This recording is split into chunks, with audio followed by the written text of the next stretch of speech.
Hi, everyone. Welcome back to another podcast episode. My name is Alicia Gogan, the host of the Globe Seekers podcast, where I help you expand your mind and become more self-aware so that you can glow up into the best version of yourself. Hello, how are we doing? Today, we are talking about stress, anxiety, your nervous system. Because you know what? Something that I know is true about all of us. We are stressed out girlies, and we need to stop that. This is the year of not being stressed.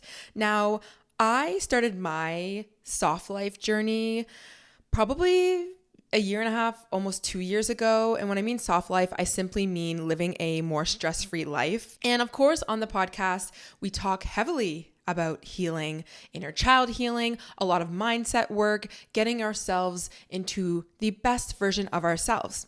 Now, one thing that's really important when it comes to healing is understanding that your body is such a huge contributor, a big player when it comes to how you're feeling, obviously, on a day-to-day basis. And although we can really work on our mindsets, and we can journal and we can emotionally release, there are going to be things that we need to do on a physical level to help keep our nervous systems at bay, aka in rest and digest. So we have a lot of things to talk about. I have a lot of notes. I want to talk about the nervous system quickly. I want to talk about fight, flight, freeze, and fawn responses very quickly. I want to talk about some tips to help you manage anxiety in the moment if you're feeling really triggered or really stressed. But I also want to, again, talk about some of the things that help you maintain a healthy nervous system. Things that I have learned over the years, things that I've learned in courses, things that I've learned with my somatic therapist, not just a regular talk therapist, and things that I've seen when working with other people and honestly just my friends or just, being that friend who always gives the advice and always working through my stressed out friends. Like, I see a lot of things. I just want to say though, I'm not a doctor. I'm not a therapist. You can take or leave whatever it is that you want from this podcast. This is, again, just suggestions, my advice, things that have worked for me. I'm going to give you some resources as well because obviously I don't know every single thing and I wouldn't be able to even give you everything, all the information in one podcast episode, but I'm excited to talk about this. One thing I'm going to note, and you can only really understand this if you are watching on YouTube. By the way, if you're new here listening to the podcast, I do have a YouTube channel of my podcast episodes. If for one day you want to see me and watch me, you can watch me on YouTube, the Globe Seekers podcast. I'll have it linked in the show notes. But I went to my friend's house the other day for the midsummer Swedish party that they had. And her name is Tess. I'm sure you guys have heard of her.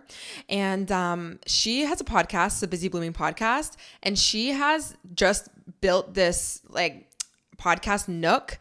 And now it's really inspiring me to get my ass up and get something in this freaking corner. I have been talking about it for how long now, guys, and I still haven't gotten anything in this freaking corner. I want a chair. I want a little nook. I want to get a light as well. I'm going to order it. Listen, when I come back from Calgary and I'm done living my coastal cowgirl life, I promise you I will dedicate some time, effort, and money into some sort of nicer visual for you guys. I just wanted to mention that because I am very inspired after being at her place and seeing her studio. And by the way, this is part 5, I believe, of our summer glow up series. So if you are new here and you have not listened to the previous 4 episodes, you can go listen to it. I mean, you can start with this, it's totally fine, but we are doing a series throughout the summer and I am addressing mental, emotional, physical, all of the things to help you really glow up into the best version of yourself because we are well-rounded girlies here.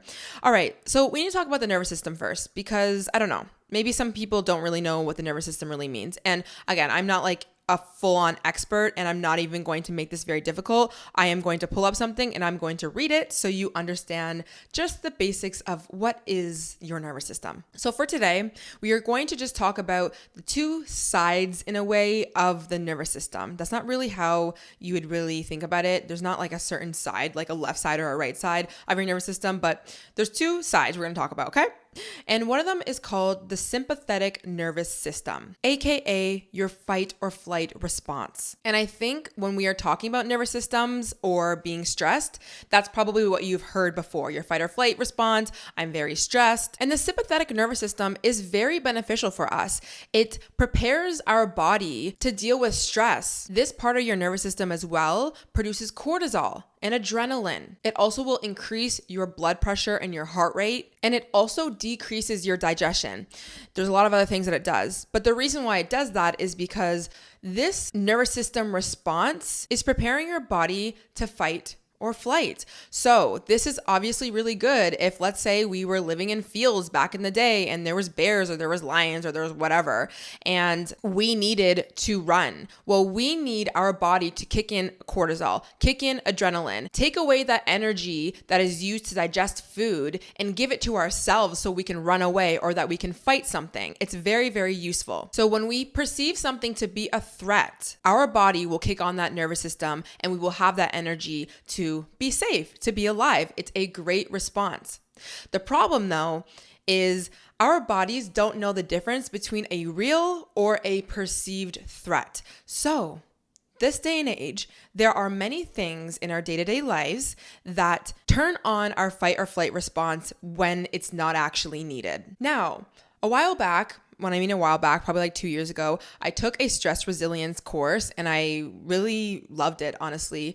And I want to talk more about it. But anyways, I pulled up this paper because it lists out all the ways in which our bodies can perceive something to be a threat and turn on that fight or flight response. So I'm just going to read some of them so you can really take it in here. Financial pressures, employment, toxins, allergens, death of a loved one, emotional stress, repetitive stress, psychological stress, marital stress, lack of enjoyable and rejuvenating activities, lack of relaxation, lack of sleep, overexertion, negative attitudes and beliefs, trying to be perfect, being in the position of powerlessness, unwanted unemployment, fear, coffee, caffeine, smoking, sugar and white flour products, lack of good food, and the list goes on, okay? So there are a lot of emotional things that will create this fight or flight response. There's a lot of physical things like food, such as processed food and caffeine that can trigger our fight or flight response. There's a lot of behavioral things like literally checking your phone. All of these things can turn on our fight or flight response. Now, this is a problem because our body's not meant to always stay in this fight or flight state. By the way, just quick note, if you're watching on YouTube, I'm sorry that the sun is going to come in and out. We're just going to allow it to be what it needs to be today. And the reason why it's not good to always be in fight or flight, obviously, is because, like I just said, it is increasing your heart rate. It's increasing your blood pressure. It is taking your energy away from your digestion to use for something else as it thinks it needs for you to run away from. It also releases cortisol. It releases adrenaline. And too much cortisol, too much adrenaline, that is going to dysregulate your hormonal profile. You are literally going to feel like you are ready to fight or flight at all times. That's not a good feeling to have when realistically you don't need to run or fight. So obviously there is a lot of real sometimes or perceived threats that can happen in our lives. Now, a lot of us, we have nervous systems that were once primed to be in fight or flight, and we got stuck there in a way. And we got stuck there because of trauma. So again, a natural, healthy nervous system, it can ebb and flow back and forth into fight or flight or rest and digest, which I know we haven't really talked about yet, but from turning on and off of the nervous system, fight or flight. But sometimes what's a really big challenge for us is now in our adult lives, we have perceived threats or maybe not real threats, whatever, even though we know that, let's say, someone who's not texting us back is not really something that we need to turn on our fight or flight response on for, because we've always been in this fight or flight response. First of all, we are more easily susceptible and triggered to when somebody doesn't text us back. And on top of that, because we have this nervous system that never really turned off, never really learned how to process a perceived threat, it's going to be even harder sometimes for us to get out of that fight or flight response. And so it's important for you to work on your mental state in the way that you're perceiving this stress, but on top of that, for you to have practices so that your nervous system is always not triggered all the time, and or in the moment when you are getting triggered, to have practices to bring yourself back down. So let's quickly talk about what causes a dysregulated nervous system. So when I mean dysregulated nervous system, it basically just means like, girl, you're always in fight or flight. Like you're perceiving everything to be a threat, even if it's real, even if it's not, whatever it is, your nervous system is giving weak. It's giving fragile, and we love it. We can work on it, but it needs some help. So like I said, trauma is one of the biggest things that dysregulates the nervous system. So I'm just going to read off this little page that I have here. What causes a dysregulated nervous system? A trauma or an event in the past that we could not process at that time. So it didn't complete and it got stuck within our nervous systems. So this is the thing, right? When let's say, I will give you an example of literally something that you wouldn't think is a trauma, but it technically is. When you are a baby and you are getting nursed on your mom's beautiful little nipple and it's time to probably be weaned off, that can be considered a trauma because that is something that you don't know how to deal with yet. But your mom is going to be there to aid you in obviously having more milk through a bottle. So in that moment, you are resolving a trauma. Same thing goes with literally if you fall and you break your leg or something. You go into the doctors and they fix it. They're resolving the trauma. Well, what happens when trauma, like you falling or you getting weaned off or things being taken away from you and you not understanding, what happens when there's nobody there to fix it, to fix the broken leg, to help you heal, to help you understand that the food is coming, even though you're getting taken off of this one life force? You move into survival mode. You stay in this fight or flight because you believe your body, not really you, but your body believes it needs to be on. It needs to find survival. And when you are perceiving or your body is ready for survival, it is going to stay releasing cortisol. It's going to stay releasing the adrenaline. It's going to stay not giving you the energy you need to digest your food. And I know for a fact, I had a lot of different traumas that I went through and I was always in fight or flight when I was younger. I had really bad stomach issues and I've heard many therapists say this, especially in the somatic world, but realistically, a lot of them, and you hear this a lot, like when children have constant stomach aches or they have constipation and they have just like, even a lot of people who have chronic bloating, IBS, IBD, and I got diagnosed, by the way, with IBD. A lot of the times it's stress induced. It's because children or people are under high levels of stress, even if you don't think that this child is going through this huge traumatic event. We are constantly going through so many mini traumas in our lives that can affect our bodies on a physical level. Another thing that's saying here, what causes a dysregulated nervous system, is continued exposure to danger and stress. So again, let's think about maybe somebody who hasn't had a very traumatic childhood, but you were under constant emotional stress. So for me, when every single time that I came home, I didn't feel that safe around my father. And I don't mean that actually. I don't take out the really. I don't mean that in a way that I felt like I was in danger, like he was going to do anything to me or somebody was going to do something to me. But emotionally, I was suppressed. I was scared. I wasn't able to express my emotions like I talked about in last week's episode. And that continuous emotional stress causes my nervous system to still be in that fight or flight. Now, other things that cause a dysregulated nervous system, it says living in an unsafe environment, kind of like my experience. Again, it could have been the fact that you were maybe afraid of like for your life, like actually like you were somebody who got abused or whatever happened. But again, it can just be even the emotional stress. Another thing here, it says life transitions such as death, pregnancy, divorce, etc. So obviously you guys know like there's so many ways in which that we experience stress on a daily basis. So when you are younger and your nervous system is primed to just be in fight or flight, it makes sense why when you get older, you are anxiously attached.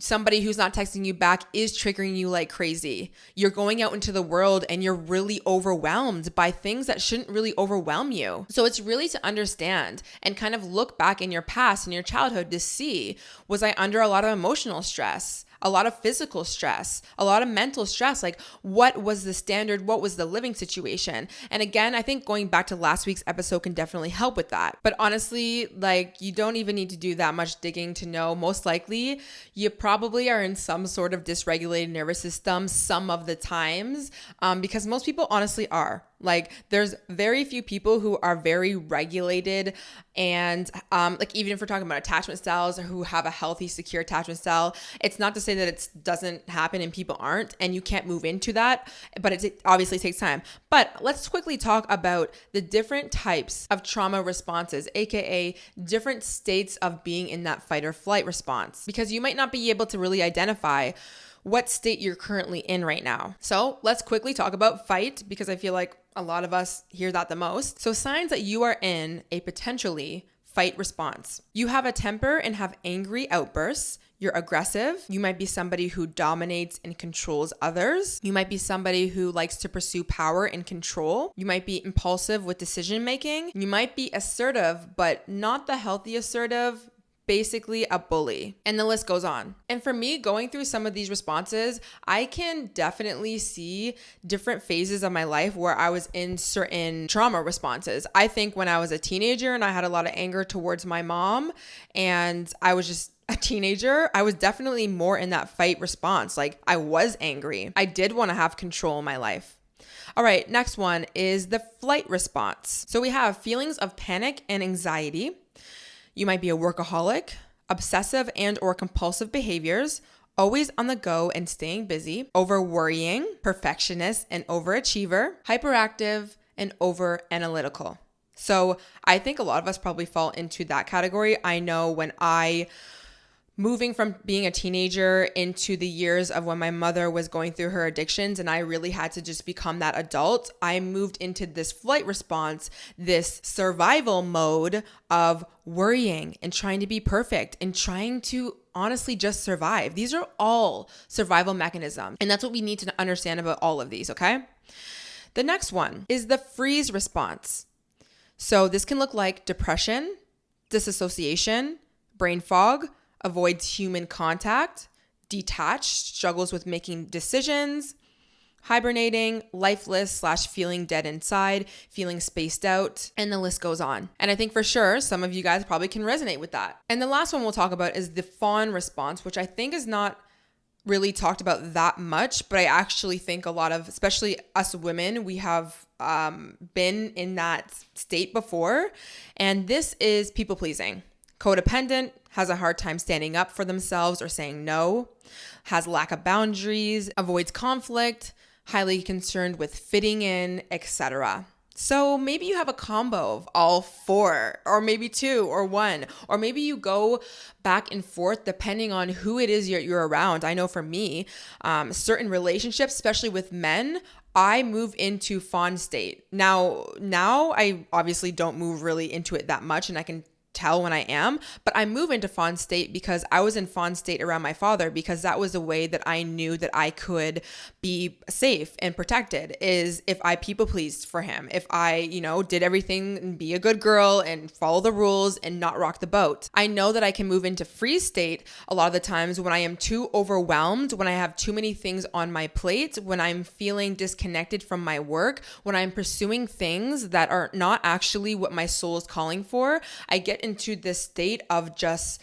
freezing, like stuck, disassociating. I don't want to do anything. I don't feel I'm just stuck. Obviously, being in flight mode, that's when I'm really in that worrywart mode. I am overthinking things. I am not trusting the universe. I am not trusting in myself. I am not trusting in others. I am alone. I am isolated, things like that. And then obviously the fight mode, I really don't get into that really at all. I think that was, again, the oldest part of my trauma response was that fight. But of course, that can definitely come up if somebody really hurts you, right? Or somebody, is not showing up the way that you need them to in your life. So just really recognizing how maybe you show up in any of these ways and taking a moment to reflect on who around you or what things are triggering you to get into these certain states. Now, I think no matter what state that you're in, recognizing that you are in a state like either four of them, it is really helpful that you do some emotional releasing. So again, like I was talking about in last week's episode,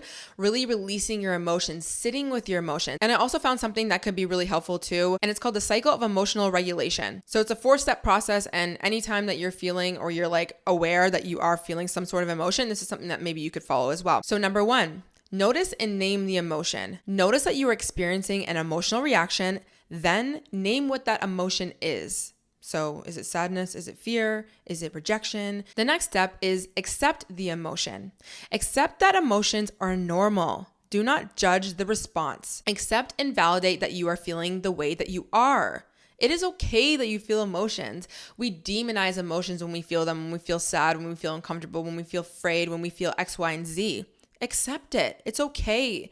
There's a part of you that's feeling this way. Be with yourself instead of running away from it. And I know it can be scary, and that's why people don't want to deal with their emotions, but a lot can come out of you actually being with yourself for once and not demonizing emotions. And honestly, this society doesn't do a good job at telling ourselves that it's okay, especially with men, right? They tell them emotions are bad, but come on, emotions are just emotions. It tells us a lot, actually, and it can really guide us and navigate us in this world if we actually listen to what is going on within. The third step, which kind of piggybacks off of the listening, is be curious about the emotion. How does this emotion feel?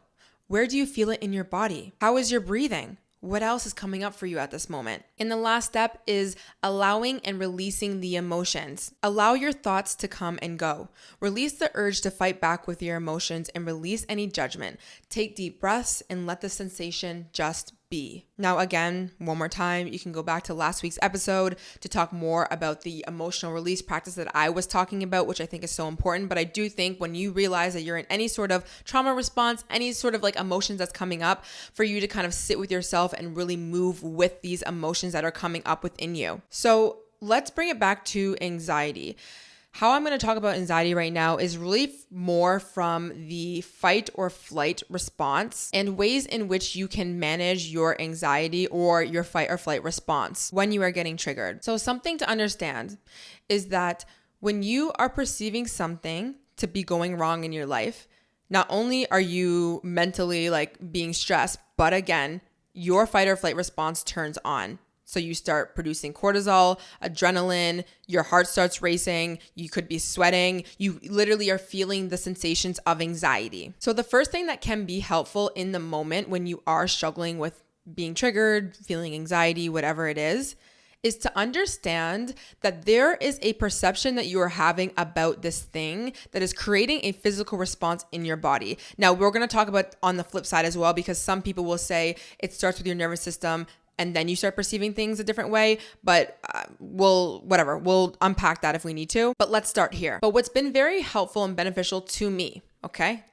when I am dealing with anxiety or I'm getting triggered, is to first try my best to change the perception of what it is that I am seeing in my immediate life. I'll give you an example. When you are realizing that somebody is pulling away from you, it creates anxiety within you. You start overthinking, you start stressing, you can't eat, you're feeling a pit in your stomach, you're not able to get up and think straight and move your body and do whatever you need to do because the thing that you are thinking about, aka the person pulling away, you have a story going on about what this means. Maybe it means to you that this person doesn't like you, they're walking away for good. Most likely this is triggering a feeling that you once felt in childhood when somebody did leave you or did abandon you. Whatever it is, there's a story attached to the thing that you are currently experiencing. So doing your best to change the story that will be more favorable to you to help you ease your anxiety, not jumping to conclusions, not making assumptions, talking to friends or family that can help you see the story and the situation a little bit differently. Being able to cultivate a new inner dialogue within your mind, telling yourself, it's okay that this person has distanced themselves. You are still going to be fine. It doesn't mean X, Y, and Z, whatever you're thinking that it means, just because you've experienced this once in your life. These are really good things to get better at. One more thing I'm going to say about anxiety though, is I have heard people say this, like some of my friends, and it's funny because we explore it and then we come to conclusion, but some people will say, I all of a sudden just have anxiety. I have no idea why I'm having it right now. And listen, I'm not saying that it doesn't just like happen out of nowhere, right? Because your nervous system could be so easily triggered by things that it's really not you perceiving anything to really be a threat. Your nervous system is so literally jacked up that it's time for you to do some management, which we will talk about in a moment. But it's really important for you to ask yourself the question of, Why is it right now that I am feeling anxiety? What am I thinking, or what did I just think before I started to feel this anxiety? What is going on in my life? Did somebody just say something to me and now I'm feeling anxiety? Am I going through a relational issue right now? Am I going through a financial stress? Am I thinking about something that I have to do in the future? And now really it's creating this anxiety within me. Trying your best to put your finger on why it is you are feeling this way. And I just think that it helps sometimes, because when anxiety takes over your body, sometimes you do feel very out of control. And I really love to be empowered and to be able to take control of my life and myself and my health. And if I'm telling myself the story of I have no idea why I'm feeling anxiety right now, I can't do anything about it, then guess what? I'm going to be at the mercy of my anxiety. And I personally believe there's so many things that you can do to combat this anxiety. But if you have a story of I have no idea why and nope, this is just how it's going to be, then that's how it's going to be. But what a crappy way to live. And I really do think that there's things that we can do. So just being aware of what you thought about before you started feeling anxiety, who said something to you, what situation is happening in your life, and be honest with yourself. And honestly, sometimes I experiment with my friends. And so many times when I've had one of my close friends come to me and she's like, I'm feeling so much anxiety right now. I'm triggered right now. And I'm like, why? And then she'll be like, I don't know. I'm just feeling like this right now. Like I have no idea why. And truly, she is convinced that she has no idea why. And then we'll get on the phone and I'll be like, okay, well, what did you just do before you told me that you were feeling anxiety? Well, I was sitting in my room and I was spiraling. Okay, what were you thinking about? Well, I was thinking about my relational issue, this, that, the third. The guy didn't text me back. He said this, whatever. I'm like, okay, so you thought about the fact that your relationship issue is going down the drain right now, or he's not texting you back. And did you make meaning out of that thing? Well, yeah, I did. I think that he doesn't like me now because he didn't text me back or whatever. We go down this whole entire rabbit hole and she's like, yeah, okay, so I just thought myself into freaking anxiety right now. So it's just sometimes helpful to really be honest and think about for a moment, what is going on that I am perceiving to be a threat right now? And literally the other day, I felt this wave of anxiety coming on to me. And listen, I know exactly why I was feeling anxiety. There was about one or two things, the stories, the perception of the thing that I was stressing about that created the anxiety within me. And I had to work on my mindset shift around that thing, which really eased my anxiety. But on top of that, I was depleted in sleep and I had also drank alcohol the day before. And I know alcohol can definitely induce anxiety. And so in that moment, I knew it wasn't just going to be enough for me to just like change my perception of things. I needed to move my body. So even though I wasn't feeling very good and I wasn't even able to sleep at that point, I was like, I'm going to put on a podcast, get my mind right, give me enough energy to get out of my bed. I am going to go to the gym and I'm going to do 12, 3:30. Really, I do 15, 3.2, 30-ish. Even more sometimes, but whatever. And I'm going to listen to the podcast. And then also I played some music and I got myself going and I needed to move my body. So sometimes it's as simple as doing a workout, not for anything other than your mental health, or going to physically talk to somebody. You need to have some sort of stimulus to get you out of this spiral that you are in right now. It's not going to be helpful for you to just stay in this state and continue spiraling. You need to be the one to get up and go talk to someone. Obviously, you can go to therapy, go talk to your friend about it, release your emotions by journaling, moving your body, starting to fuel your body in that moment, even if you don't feel like you're super hungry or whatever. Getting in some nutrients, some water, taking vitamin D can be helpful as well right in that moment. So like I said, it's not enough sometimes to just change the narrative and the perception that you have around a certain story, because you might just be somebody who has literally been in fight or flight for all your life and your nervous system is very overactive. Okay, so really anything, like somebody literally walking down the street and looking at you a certain way, you might all of a sudden go into fight or flight. I know for me, I've never actually said this, I don't think, on the podcast, but I was struggling heavily with PTSD from things that I had seen in my past and I had experienced in my life. And I have worked through a lot of that. And there's many reasons why I go to a somatic therapist, but one of them was to really retrain my nervous system, because I would go out into the world and it wouldn't be the situation at all, the same situation that I once had PTSD from. But because my body still remembers that memory and that emotion and that emotional charge, that trauma,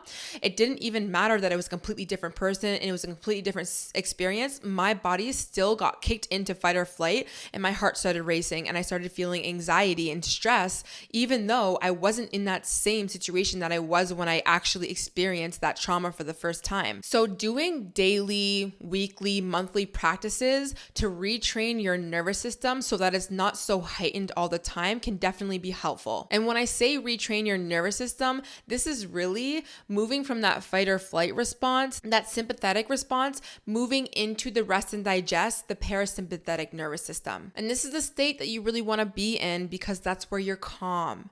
That's when you have energy to digest your food better. That's when blood flow is going through your body. That is when you have a clear mental state. That is when you can breathe properly. That is when your body also repairs itself. So let's first talk about your environment. When I was living in basically a trap house, I say that lightly, but it really was. In general, when I was living in a very stressful environment, there was only so much that I could do. Okay. So obviously it's going to depend on what the environment that you're living in, but doing your best to make your environment calm and like a sanctuary for yourself. Okay. So I couldn't control what was going on in the outside world in my home. All I could control was my bedroom. So I made sure to have my bedroom calm and clean at all times, organized. I made sure to always have candles going. I made sure to have incense going. I made sure to always have fresh air going, opening up my blinds, making my environment as calm as possible. Another thing that I would do is I would leave my stressful environment. And this is going to be true for even if it's not your home that's very stressful, work environments or school environments. I'm not saying obviously leave your work or your school, but maybe on your breaks, instead of you staying in these stressful environments. And again, this doesn't need to be very toxic, right? It could be simply like you sitting in the cubicle for lunch when realistically you can go outside and have a freaking lunch break outside, go for a walk, or stop being around people who are constantly gossiping and chattering and stressing yourself, or you sitting on your phone and scrolling when you could be going outside for a 10-minute walk. These small or big things will make a huge difference with your nervous system. If you're somebody who's complaining about why you're so stressed and so much anxiety and whatever, you have to do these small little things to help retrain your nervous system to stay in that rest or digest. Again, coming back to the list that I read out, small things like caffeine and scrolling on your phone or listening to other people gossip will start to trigger you into fight or flight. I remember also when I was a server, oh my gosh, was that ever a very stressful environment for me. But I remember because I knew how important it was to calm my nervous system down. When I would come into the back room, I would literally put my hand on my heart and one on my stomach, and I would do 3 deep breaths and just be with myself for a moment throughout my shift. And I would go back out and it would be super stressful, but I would come back to myself and I would breathe for a moment. I would go to the washroom if I needed to, and I would take a moment. I would drink some water and be really tapped into my senses. And this is the thing.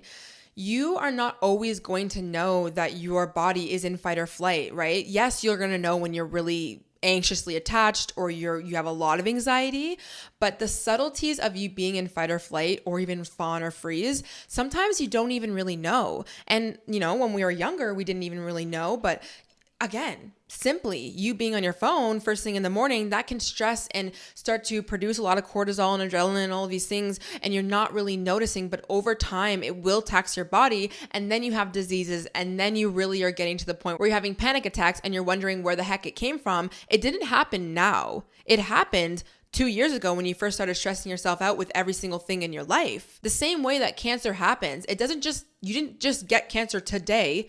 It happened years ago. It started in the body slowly producing years ago. So understand that these are preventative things to help you. And of course, maintenance. Another thing that I would do, knowing when I was done my shift at work, even though I was able to manage my mindset and I wasn't really stressed at work, I knew physically working as a server for 8 hours and constantly being around people and whatever, even though I didn't let it really mentally affect me, I knew my body was still physically stressed. So I would come home and I would try and wind down the best that I could. I would do like a 10-minute meditation. I would do some breathing exercises. I would listen to something that would calm my nervous system, even though I was like, I don't really need to technically because like I don't think that I'm stressed. It doesn't matter. My body is connected. My body is listening and I need to make sure that I'm constantly helping it out. Another thing you can do is having slow morning or night routines.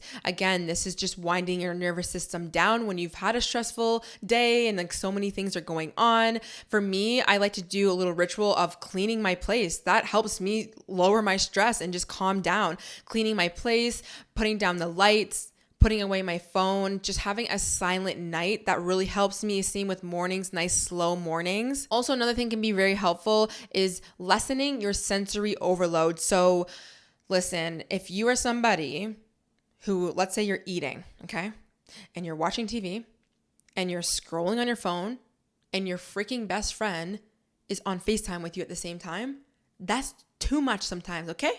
So let's relax. Let's lessen the load. Even, there's a trend going on right now, silent walks. Go for a silent walk like once a week. Or, I don't know, however many walks you do at Hot Girl Walks, make one of them with nothing. No podcast, no music, no anything. And feel into how that actually feels. I promise you, you will notice a difference in your nervous system. Babe, that is your nervous system moving into rest and digest. When you are feeling very at peace when you're doing your silent walks, I promise you. Another thing I like to do when I go into social situations, because there's a lot of nervous systems, right? There's a lot of people, there's a lot of faces, you don't know where to go, there's a lot. What I like to do is when I'm moving into a social situation is literally bring my attention instead of on everyone else, and I know it can be hard because everyone else is there, I bring my attention back onto myself for a moment by coming back to my breath, looking around, scanning the room. I'm not letting myself just make a decision on where I should go or who I should talk to yet. I'm simply just noticing. I'm noticing the faces. I'm noticing what people are wearing. I'm noticing the sounds. I'm noticing what's going on in the actual environment. I'm noticing what I'm feeling. I'm noticing if I'm feeling any tension. Usually I'll feel a lot of tension and then I'll just release it for a moment and just be with myself. And then I will decide where I want to go. Then I'll go and talk to someone, or I'll go grab a drink, or I'll go whatever it is that I do. So really just bringing your attention back to yourself when you are in high stressful situations can be very helpful. And I know it can be difficult, but it's something that you need to cultivate. So just thinking about your environment when you go out in the world or when you're in your home, things that might be turning on your fight or flight response and ways in which you can change them just a little bit subtly to help you calm down. Again, being in that rest or digest, it helps your digestive system. It helps your body, your health of your body. Not only are you going to feel better, but you're literally going to look better. You're going to glow better. When we're talking about IBS and IBD and freaking health issues, a lot of it is you being highly stressed. You taking one supplement, like a bloating supplement, is not going to help you when you are constantly mentally and emotionally stressed. Okay, so obviously another thing that's really helpful is working on your sleep habits. So again, you falling asleep right before bed with your phone in your hand is not helpful. What I like to do, especially when I'm really, really triggered about things and I'm really going through it and I'm really stressed, but even maintenance, right, is listening to either white noise or guided meditations on self-love, healing the nervous system, like whatever it is that I'm stressing about, I can find a guided meditation on and I fall asleep to that. Or even some of my favorite YouTubers or voices that really can soothe me in that moment can help as well. And actually, my Heal to Manifest guide, which is a journal prompt guide that you can get if you want, a link in the bio. But in that guide, I have a lot of resources that I put for you to go to when it comes to healing your nervous system and just like resetting your stressed out mind and body. But you can go on the mindful movement on YouTube. They have really good guided meditations, night meditations, morning meditations, like everything really. Another thing that can be very helpful for, being really highly stressed is to do movement that slows down and regulates your nervous system, like Pilates, yoga, weightlifting that is not high intensity, but it's like really just like more slow movement. It's still getting your heart rate up. It's not to say that it's bad to do that, but really slowing things down and taking your time with movement. If you find you're a highly stressed person, sometimes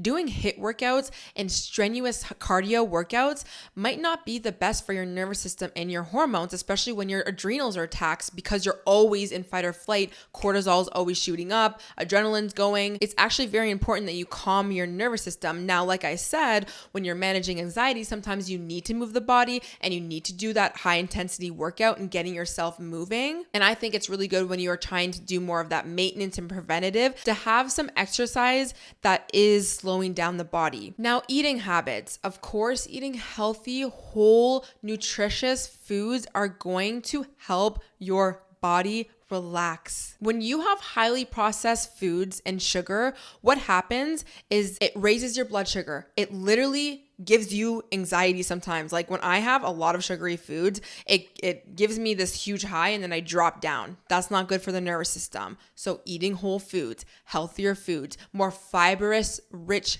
foods. Come on, we need to do this. We know we need to do this. Also, like I was saying about alcohol does definitely create a lot more anxiety, aka hangxiety. So if you are somebody who does consume alcohol, just be aware of that.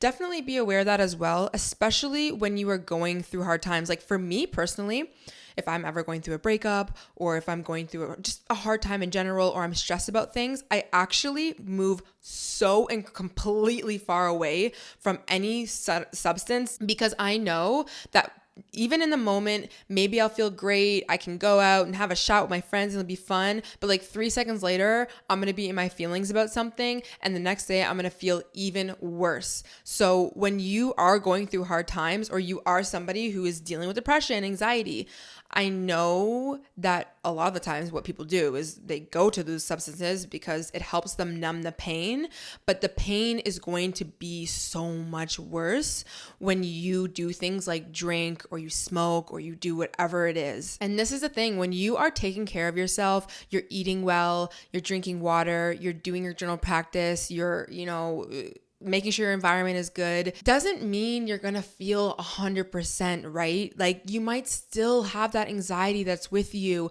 You might still be sad, and that's okay. But I feel like sometimes we don't do these things because we're trying to do these things to make us feel completely happy. And then when they don't do that, we think that they're not really doing what it should be doing. And it's not worth doing these things like moving your body. But I don't care. It is so important that you do these things, even with the anxiety, even with the sadness, even with you carrying that emotion. Like go to the gym and be a sad girl, okay? It is better than you being a sad girl in bed, I promise you. Other tips that can be helpful when it comes to your finances actually and your life in general is to come up with a plan that will actually reduce your stress when it comes to money, because I think actually such a huge part of the reason why we are so stressed and we have a lot of anxiety and stuff and we're in fight or flight all the times is literally because money is so prevalent. We have to think about it all the time. And then when we think about the fact that we don't have money or we're financially in a rut,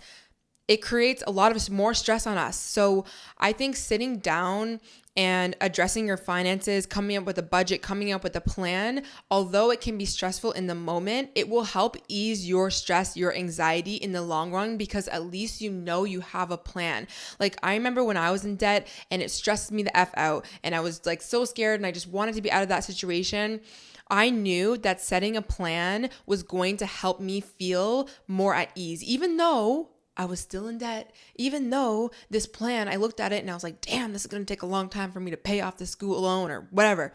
But I still felt a level of ease because I knew I was taking those steps towards the light. So if you are not somebody who has an organized life plan in place when it comes to your finances or your work or your future or anything, take some time and become that planning girly. Like, really create a plan, goals for yourself to help you feel a little bit more at ease. When we feel a lot of anxiety and stress, sometimes it's just because our life is so chaotic. Let's organize that. One thing I want to note is for those who tend to fall more into the freeze response of procrastinating, putting things off, feeling stuck, feeling depressed, coming back to what I said about managing your anxiety in the moment, it really is good to kind of have some sort of stimulus to get yourself out of this response. So doing cold showers can help. Again, changing the scene, the story of the thing that you're perceiving to be either a threat or something that you can't handle, or completely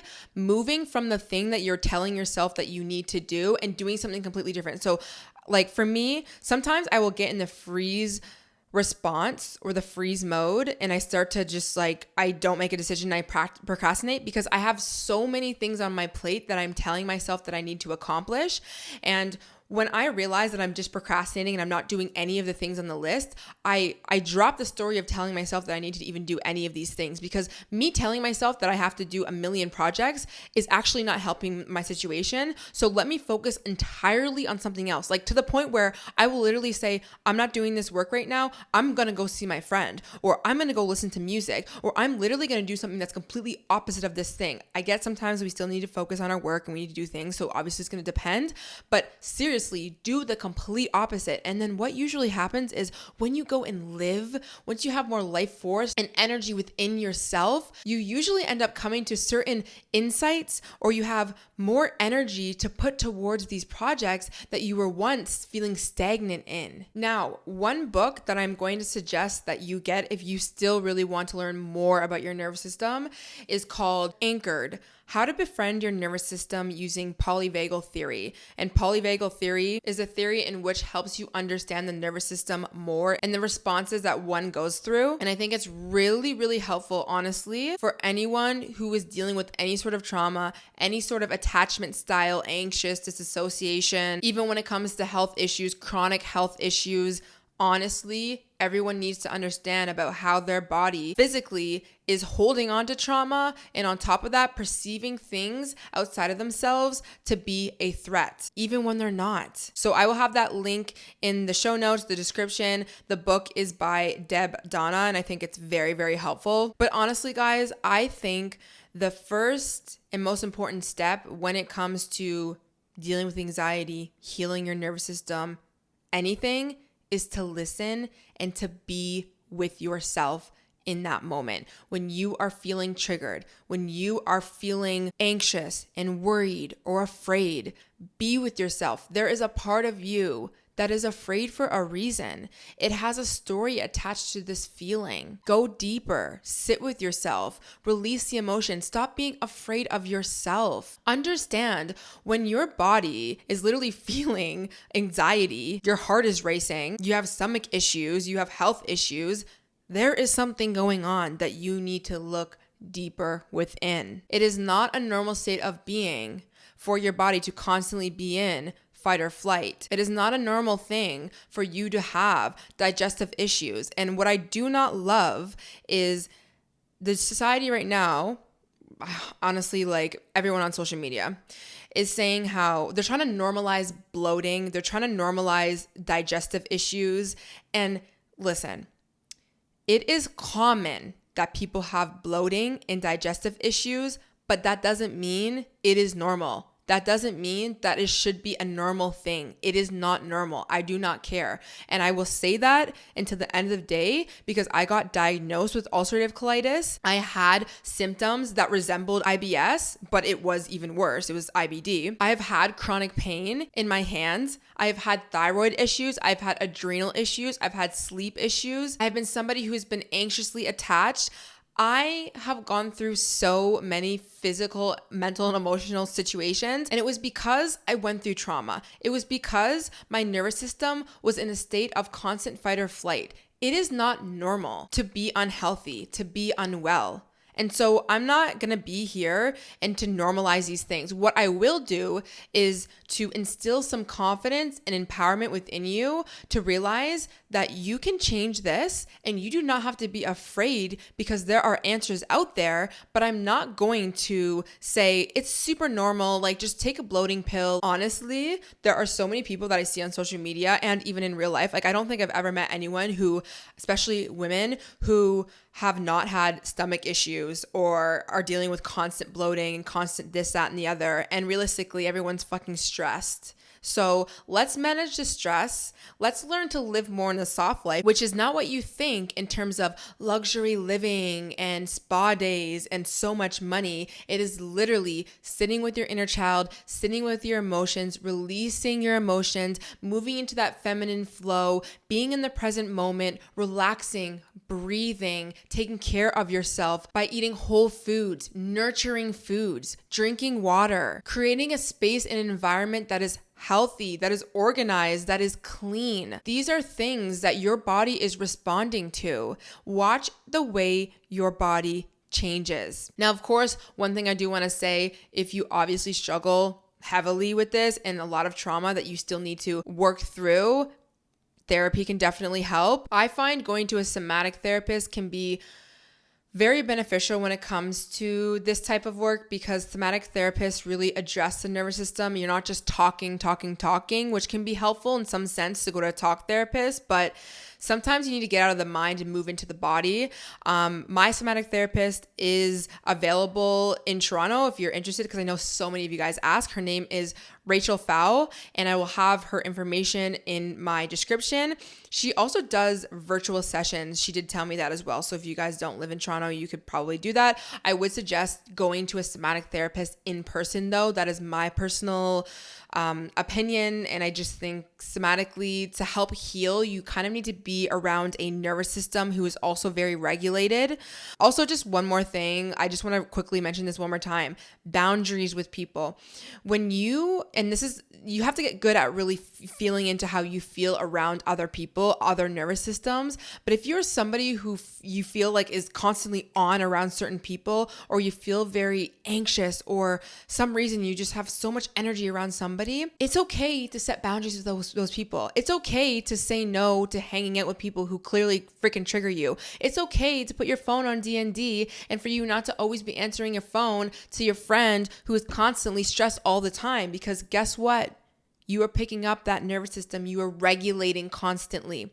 Same thing happened when you're in childhood. You were regulating towards that person that was closest to you. You were codependent on that person, most likely as well. So, lots of things that we can dive into. I want you to let me know on Spotify, because you can't do it on Apple, what you liked about this episode. If there's anything you want me to dive deeper into this episode, I believe next week we're going to be talking about finances, scarcity mindset, the practical and mindset shifts that we can talk about. And I think understanding your nervous system and how that plays a role in you just being stressed in general can help. So I hope you guys enjoyed this episode. I say absolutely get that book. You can also get my Inner Child Discovery Journal Prompt Guide and the Heal to Manifest Guide. Those can definitely help you on this journey. I hope you guys enjoyed, and I'll talk to you in the next one. Bye.